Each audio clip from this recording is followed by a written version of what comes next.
E aí, game designer, tudo certo? Aqui é o Fabiano do Fábrica de Jogos. Como é que eu preparo o meu game design, meu projeto de jogo, a minha experiência que eu quero criar para o meu jogador, para que eu tenha sucesso? Vamos trazer um pouco disso? Vamos trazer uma solução para isso, que não é a única, tá? Mas que a gente possa usá-la para nos ajudar a atingir esse objetivo?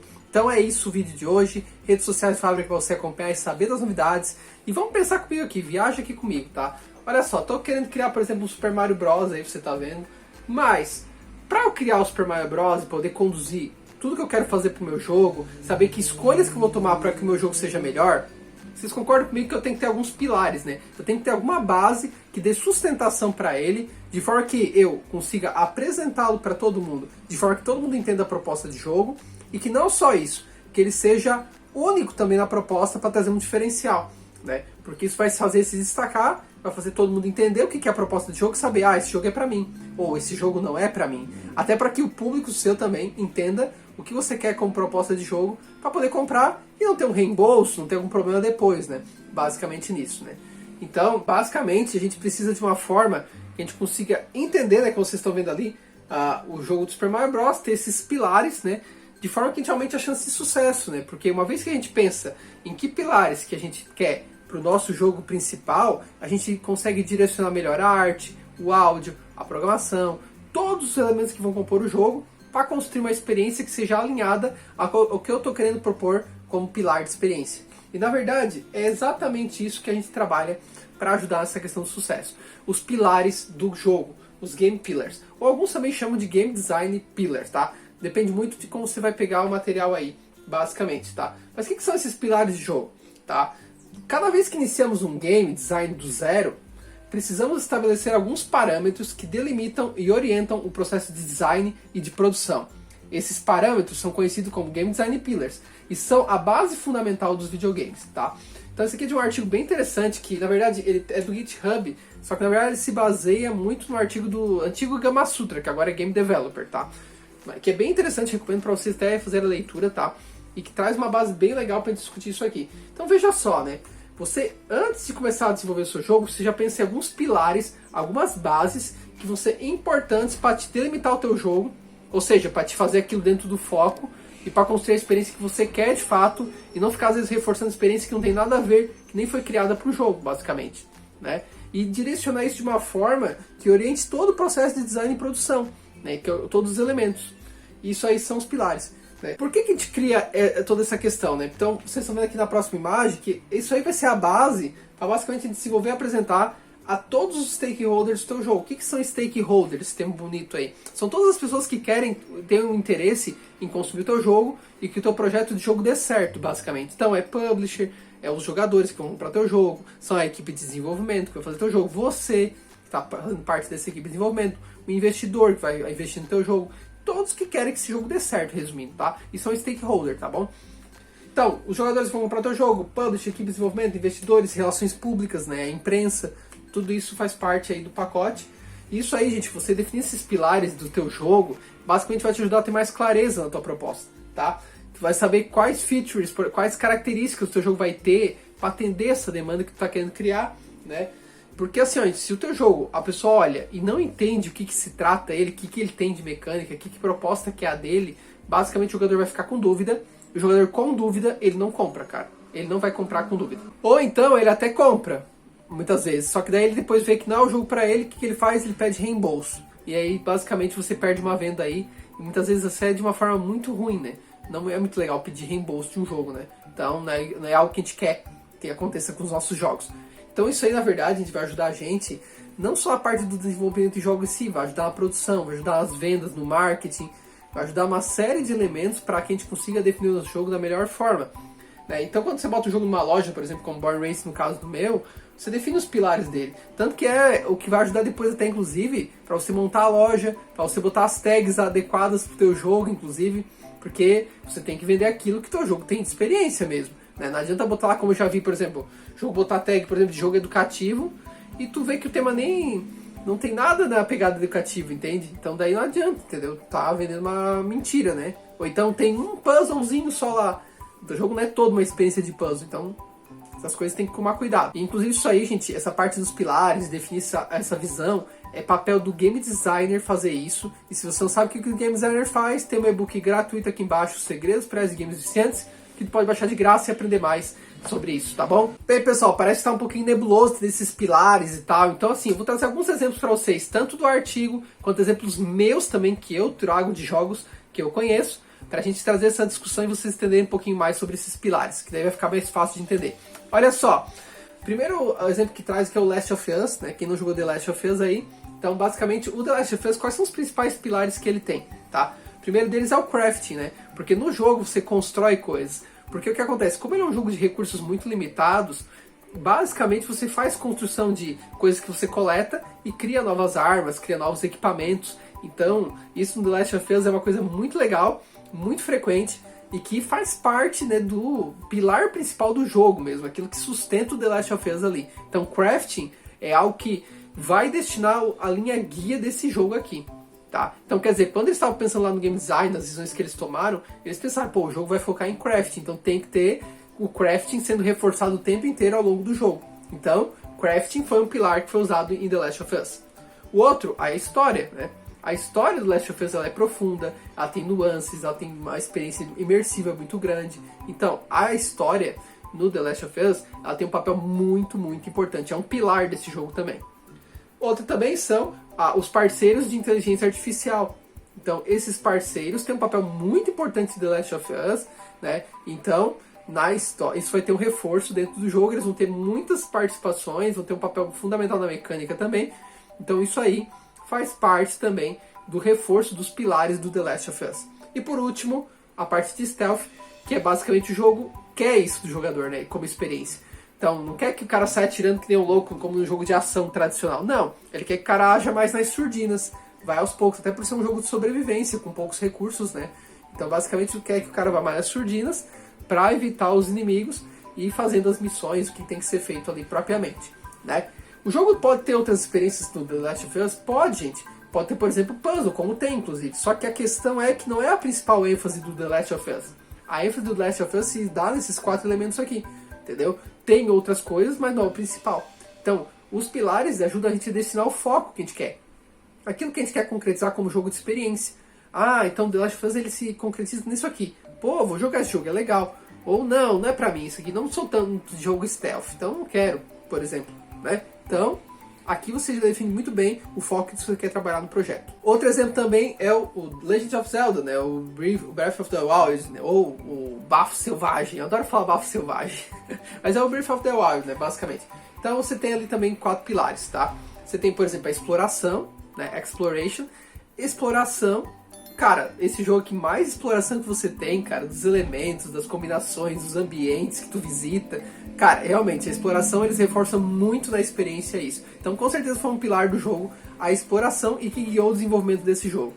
O outro é a parte de travessia, tá? Traverso é travessia.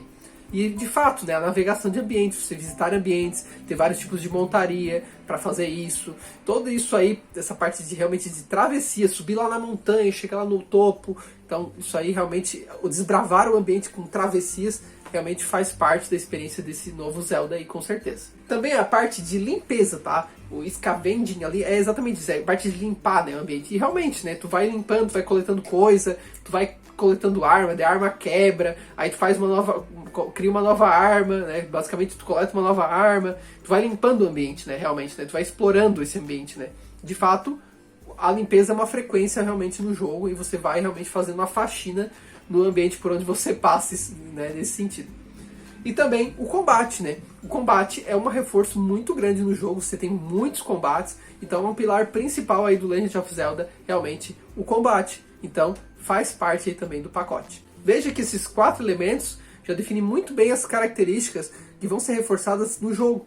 E, de fato, nesses jogos que a gente citou até agora, a gente chega muito próximo disso mesmo. E aí, perceba, gente, uma coisa que é a seguinte, olha só. Cada jogo diferente tem um conjunto diferente de pilares do jogo, dependendo do tipo de material que os designers desejam fazer, que pode ser qualquer outra coisa, pode ser até jogo físico, tá, gente? Mas devemos levar em conta que esses pilares serão as características que o videogame terá mais em consideração na produção e no design de si mesmo, né? Então, é exatamente isso. É o que ele vai levar em consideração. Não é que ele não tenha outras coisas, mas só que essas são as características principais, entendeu? Você é aquilo que vai ser focado naquela para ser trabalhado. Né? E cada jogo vai ter o seu, como a gente viu ali. O Last of Us tem uma característica, o The Legend of Zelda tem outra característica, e como a gente vai ver em outros exemplos aqui também, nesse sentido. Outro exemplo também bem legal que ele traz também é o Crypt of the Necrodancer, que traz 3 pilares bem interessantes, que é, por exemplo, a música e o ritmo. Né? E realmente, a música e o ritmo determina muito o jogo, né? Tanto que você se movimenta no ritmo da música. Né?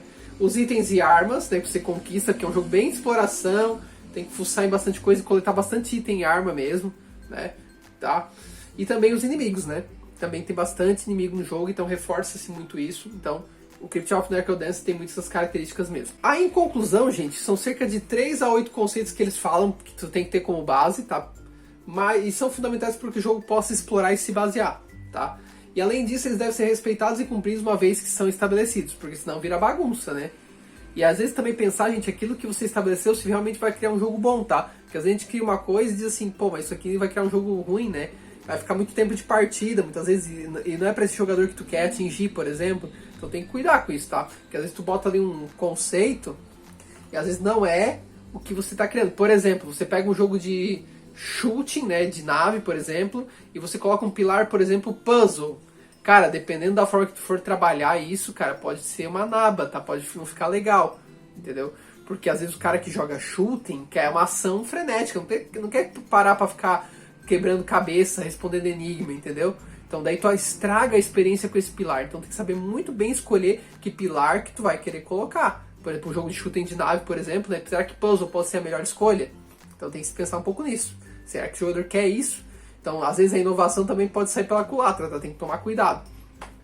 Daí como é que tu descobre isso? É por teste, tá? A gente vai testar e ver o resultado que é coletado, né? E aí, claro, gente, pra gente fechar mais um pouquinho essa discussão, alguns exemplos meus aqui pra vocês. Então, eu trouxe aqui, por exemplo, do Born Race, tá? O meu jogo. Quais são os pilares principais do Born Race? Exploração, tá? Muita exploração, você vai visitar bastante ambiente, idas e voltas, vai ter backtracking, tá? Que aí tem gente que faz crítica muito ao backtrack, tá? Tipo assim, o backtracking, ele é ruim quando você só visita o ambiente, não tem nada, não tem nenhum desafio para desviar, não tem nenhum inimigo, não tem nada para pegar, daí sim o backtracking é ruim, mas quando você tem isso, não tem problema nenhum, tá? O meu jogo, de fato, ele tem backtracking, tanto que nas análises o pessoal falava assim, bem do backtrack, outros falavam, pô, mas tem muito backtracking, não, talvez para esse público não ficou adequado, para esse público que jogou, ele não é o foco dele, né? Mas para outros foram, por exemplo. Né? Outra coisa também é o retrô, né? A temática retrô era algo que eu queria que fosse um pilar, tanto que a música é retrô, tanto que a jogabilidade lembra o retrô muito nessa pegada retrô, então eu quis trazer o retrô também como pegada. Outra coisa são os puzzles, né? Porque ele é uma plataforma puzzle, então os quebra-cabeças são muito reforçados no jogo, você vai ter um monte de quebra-cabeça para fazer, dos mais variados tipos, desde Sokoban, a gênios, a outros também de coletar chave e por aí vai. E também a própria história também, né? Tanto que você tem uma história diferente para cada personagem e a história é diferente para cada um, o final é diferente para cada um, né? Então a história também foi um pilar ali. E eu poderia incluir um quinto pilar também, que é a questão da educação também. O jogo tem uma questão de ensinar o caminho do espermatozoide ao óvulo, né? Basicamente. Então poderia ser incluído também um pilar de educação, tá? Então esse é só um exemplo meu para vocês entenderem um pouquinho. E outro exemplo também é do meu colega Marcos, que me deve aí, trouxe o Rich Raccoon, que basicamente você tem o quê? Como 3 elementos que eu elenquei, né? Talvez daí teria que saber com ele o que ele definiu, né? Como pilares ali para o jogo dele melhor. Mas os principais que eu identifiquei foi a precisão.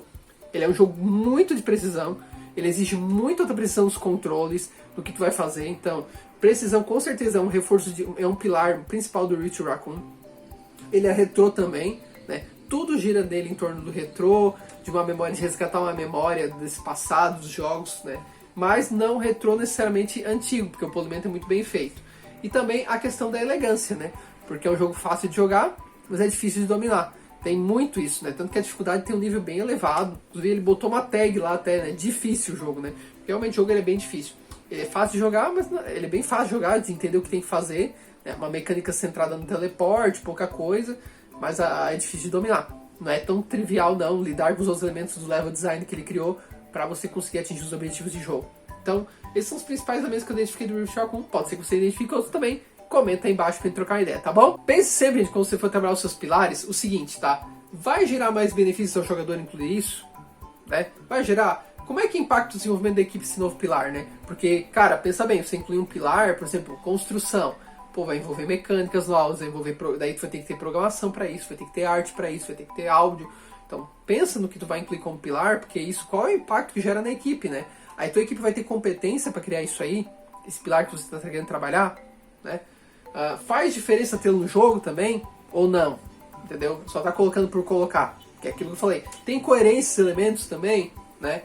Ajuda a torná-lo mais único também, é inovador isso, né? Ajuda a tornar um jogo único. E como é que afeta cada elemento de forma sistêmica, né? Então, eu pensei no elemento da estética, tá, como é que afeta a mecânica isso? Como é que afeta a história? Pense sempre na Tetris do Shell, que já é um bom elemento pra gente levar como análise, pra gente pensar, né, quando for incluir um elemento lá, um pilar, né, pra gente pensar se realmente aquilo vai ajudar, de fato, a criar uma experiência melhor. Tá certo? Pessoal, você já conhecia o Game Pillars aqui, os pilares do jogo, né, pra você aplicar no seu game design? Se não conhecia, comenta aí. Se não conhecia, o que achou? Comenta aí embaixo que é bem legal pra gente trocar uma ideia e saber sempre mais. Tá certo, gente? Muito obrigado então. Agradeço vocês, compartilhe esse vídeo, se inscreve no canal. E é isso por hoje, tá bom? Tchau pra vocês então. E até o nosso próximo vídeo do canal do Fábrica de Jogos. Valeu, abraço!